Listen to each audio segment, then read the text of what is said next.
Hi friends, welcome to my channel. So இன்றைக்கி என்ன video பார்க்க போகிறோம் அப்படின்னு பார்த்தீங்கன்னா, நான் வந்து அமேசான்லேருந்து ஒரு ப்ராடக்ட் வாங்கினேன். ஸோ அதோட அன்பாக்சிங் தான் பார்க்க போகிறேன். ஸோ நான் முக்கியமான எலக்ட்ரானிக்ஸ் ஐட்டம், ஸோ கொஞ்சம் காஸ்ட்லியாக இருக்க ஐட்டம் எல்லாமே வந்து அமேசானில் தான் பர்ச்சேஸ் பண்ணுவேன். ஸோ அமேசானில் பர்ச்சேஸ் பண்ணால் ஸோ நம்மளுக்கு வந்து ட்ரஸ்டடாக இருக்கும். ஸோ நல்ல ப்ராடக்ட் வரும். ஸோ வந்து எந்த கம்ப்ளைண்ட்டும் வராது. ஸோ அந்த மாதிரி நினச்சி தான் அமேசானில் வாங்குவோம். ஸோ நான் இப்போ வரைக்குமே வாங்கின எல்லா ப்ராடக்ட்லேயும் எந்த கம்ப்ளைண்ட்டும் இருந்ததில்ல, எல்லாமே நல்லாவே இருந்துச்சு. ஸோ அதே மாதிரி தான் இந்த ப்ராடக்ட்டும் நான் பார்த்தேன். நான் ஆர்டர் போட்ட ப்ராடக்ட் என்ன அப்படின்னு பார்த்தீங்கன்னா, நான் போட்டது வந்து ஒரு mobile phone. So mobile phone வந்து போட்டிருந்தோம். ஸோ இது வரைக்குமே வந்து நாங்கள் வாங்கியிருக்க எல்லா மொபைலுமே வந்து அமேசானில் தான் பர்ச்சேஸ் பண்ணியிருந்தோம். பட் எல்லா மொபைலுமே ரொம்ப நல்லா இருந்துச்சு, எல்லாமே நல்லா இருந்துச்சு. பட் இந்த மொபைல் வந்து அப்படி இல்லை. ஸோ அதுக்கான ரீசனும் நான் வந்து பின்னாடி சொல்கிறேன். ஸோ இந்த மொபைல் வாங்கி இப்போ கிட்டத்தட்ட ஒரு 2 வீக்ஸுக்கு மேலே ஆகுது. ஸோ அதோட ரிவ்யூவுமே நான் இதில் வந்து உங்களோட வந்து ஷேர் பண்ணிக்கிறேன். ஸோ நான் வாங்கின மொபைல் பார்த்தீங்க அப்படின்னா, ஐக்யூவில் வந்து Z10 வந்து வாங்கியிருந்தோம். ஸோ இதோட ரேம் பார்த்தீங்க அப்படின்னா 12 ஜிபி, ஸ்டோரேஜ் பார்த்தீங்க அப்படின்னா உங்களுக்கு வந்து 256 ஜிபி வந்து வந்துருந்துச்சு. இதோட ப்ரைஸ் எவ்வளோன்னு பார்த்தீங்கன்னா 25,998. நான் வாங்கியிருந்தது வந்து சில்வர் கலரில் மொபைல். ஸோ அதில் வந்து இன்னொரு கலருமே நம்மளுக்கு வந்து அவைலபிளாக இருந்துச்சு. ஸோ நான் எப்போயுமே அமேசானில் தான் வாங்குவோம். ஸோ சீக்கிரமாக வந்து நம்மளுக்கு வந்து டெலிவரியும் ஆகும். பட் வந்து ப்ராடக்ட்டும் நான் வந்து நம்பிக்கையாக எவ்வளோ காசு கொடுத்து வாங்கினாலும் ஸோ அதுக்கு ஒர்த்தான ப்ராடக்ட் தான் நம்மளுக்கு வரும். ஸோ எந்த ஏமாற்றமுமே வராது. இப்போ வரைக்கும் அந்த மாதிரி எதுவுமே வந்தது கிடையாது. இதோட பேட்ரி பவர் பார்த்திங்க அப்படின்னா 7300 mAh. இது வந்து ஸ்னாப்ட்ராகனில் 7S ஜென் சீரீஸில் 3rd ப்ராசஸர்.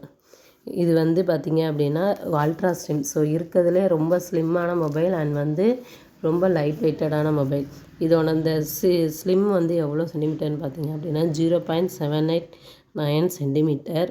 அதோட லைட் பார்த்திங்க அப்படின்னா 199 கிராம்ஸ். ஃப்ளாஷோட சார்ஜ் எவ்வளோன்னு பார்த்திங்கன்னா 90 வாட்ஸ். ஸோ இது வந்து ஃபாஸ்ட் சார்ஜிங். 20 மினிட்ஸில் வந்து நம்மளுக்கு வந்து ஃபுல் மொபைலுமே நல்லா சார்ஜ் ஏறிடும். அண்டு சார்ஜ் வந்து ஒரு நாள் ஃபுல்லாகவே நம்மளுக்கு வந்து நல்லாவே வந்து இருக்குது. சார்ஜு வந்து மெயினாக வந்து 1 டே ஃபுல்லாக இருக்குது அப்படின்றனால தான் இந்த மொபைல் சூஸ் பண்ணி நாங்கள் வாங்கினோம். ஸோ ஏன்னா அதிகமாக கால் பேசுகிறனால நம்மளுக்கு சார்ஜ் தான் இதில் வந்து மெயின்.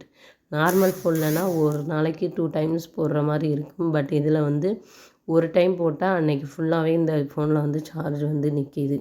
ஸோ அதுக்கடுத்து இதோட மாடல் பார்த்தோன்னா இதில் வந்து ஃபன்டஸ் OS 15 பேஸ்ட் ஆன் ஆண்ட்ராய்டு 15 வந்து யூஸ் பண்ணியிருக்காங்க. ஸோ இது வந்து டூயல் சிம் தான். C டைப் வந்து சார்ஜர் வந்து இதில் வந்து யூஸ் பண்ணணும். அது மாதிரி இதில் வந்து ஃபிங்கர் பிரிண்ட் வந்து ரெகக்னேஷனுமே இருக்குது. டச் ஸ்க்ரீன் தான். இது வந்து வாட்டர் ரெசிஸ்டன்ஸுமே வந்து வாட்டர் ரெசிஸ்டன்ஸும் கூடவே. இந்த மொபைல் வாங்கும்போது ரொம்ப ஆர்வமாக தான் வாங்கினோம். ஸோ வாங்கி நாங்கள் யூஸ் பண்ண பிறகு தான் நம்மளுக்கு தெரிஞ்சிச்சு. ஸோ இதோட இது தெரிஞ்சிச்சு. ஸோ இந்த மொபைல்லே நம்மளுக்கு வந்து கவருமே நம்மளுக்கு வந்து ஒரு கவர் வந்து கொடுத்துட்றாங்க. அது போக வந்து சார்ஜருமே வருது. இப்போ வர நிறையா மொபைலில் சார்ஜர் வந்து நம்ம வெளியே தான் வாங்குகிற மாதிரி இருக்கும். பட் இதில் வந்து சார்ஜர், அந்த சார்ஜர் ஒயர் எல்லாமே வந்து நம்மளுக்கு வந்து கொடுத்துருவாங்க. அதுக்கப்புறம் பார்த்திங்கன்னா ஸோ மேனுவலுமே இருக்கும். அப்புறம் வந்து ஒரு கவர் இருக்கும், ஃபோன் மொபைலுக்குரிய ஒரு கவர் இருக்கும். ஸோ நான் அந்த இது கவர் மட்டும் இருக்கும். இது வாங்கி நாங்கள் 2வது நாள் ஆச்சு. 2வது நாள் ஆகும்போது என்ன ஆச்சுன்னா லைட்டாக ஹேங் ஆக ஆரம்பிச்சிச்சு. ஸோ நாங்கள் கூட டெம்பர் கிளாஸ் ஒட்டியிருந்தோம். ஸோ அந்த டெம்பர் கிளாஸ் சரியாக ஒட்டலையோ, அதனால தான் வந்து மொபைல் வந்து ஹேங் ஆகுதோன்னு நினச்சிட்டு நாங்கள் வந்து டெம்பர் கிளாஸையும் ரிமூவ் பண்ணிவிட்டு அதுக்கப்புறமா யூஸ் பண்ணி பார்த்தா மொபைல் வந்து ரொம்ப வந்து ஹேங் ஆகுது. ஸோ நாங்கள் வந்து சரி ஒரு 2 டேஸ் வந்து யூஸ் பண்ணி பார்ப்போம். யூஸ் பண்ணி பார்த்துட்டு எப்படி இருக்குன்னு பார்க்கலான்னா திரும்ப அந்த ஹேங்கிங் ப்ராப்ளம் நிற்கவே இல்லை. திடீர்னு வந்து ஃபோன் பேசிகிட்டு இருக்கையிலே வந்து லாக் ஆகிரும். இல்லைனா மொபைல் யூஸ் பண்ணிகிட்டே இருக்கையிலே ஸ்க்ரீன் வந்து ஆஃப் ஆகிரும். ஸோ இதுக்கு என்னடா பண்ணணும்னு யோசித்து நாங்கள் வந்து அமேசானோட கஸ்டமர் கேருக்கு இந்த மாதிரி வந்து கால் பண்ணியிருந்தோம். ஸோ இந்த மாதிரி ஹேங்கிங் ப்ராப்ளம் இருக்குது அப்படின்னு சொல்லியிருந்தோம். சொல்லும்போது அவங்க என்ன சொன்னாங்கன்னா, அந்த மொபைலோட ஃபோட்டோ, ஸோ என்ன மாடல் வாங்கினோம் எல்லாமே டீட்டெயிலாக விசாரித்தாங்க. விசாரிச்சுட்டு இதுக்கான எக்ஸ்பர்ட் வந்து உங்ககிட்ட பேசுவாங்க அப்படின்னு சொல்லி சொன்னாங்க. ஸோ அதே மாதிரி நெக்ஸ்ட் டே அவங்களும் பேசினாங்க. பேசிவிட்டு இந்த மாதிரி நாங்கள் வந்து செக் பண்ணுறோம், மறுநாள் வர்றோம் வந்து மொபைல் வாங்கிட்டு போயிடுறோம் அந்த மாதிரி சொல்லியிருந்தாங்க. 1 வீக் ஆச்சு ஃப்ரெண்ட்ஸ். ஆனால் வந்து யாருமே வந்து வாங்கலை. ஸோ மொபைல் இன்னும் எங்ககிட்ட தான் இருக்குது. இந்த ஹேங்கிங் ப்ராப்ளம் வந்து இருந்துக்கிட்டே தான் இருக்குது. அதுக்கப்புறம் அமேசான்லேருந்து எந்த ரெஸ்பான்ஸுமே வந்து எங்களுக்கு வந்து வரவே இல்லை. ஸோ இப்போ வரைக்கும் அந்த ஹேங்கிங் ப்ராப்ளமும் சரியாகலை. பட் வந்து சார்ஜர், கேமரா, ஸோ இல்லை மித்த எல்லாமே வந்து பக்காவான குவாலிட்டியில் இருக்குது. மொபைல்லாம் சார்ஜிங்லாம் 1 நாள் ஃபுல்லாகவே வந்து நிற்கிது. ஸோ இந்த மாதிரி எல்லாமே நல்லாயிருக்கு. பட் வந்து இந்த ஹேங்கிங் ப்ராப்ளம் தான் எங்களுக்கு இருக்குது.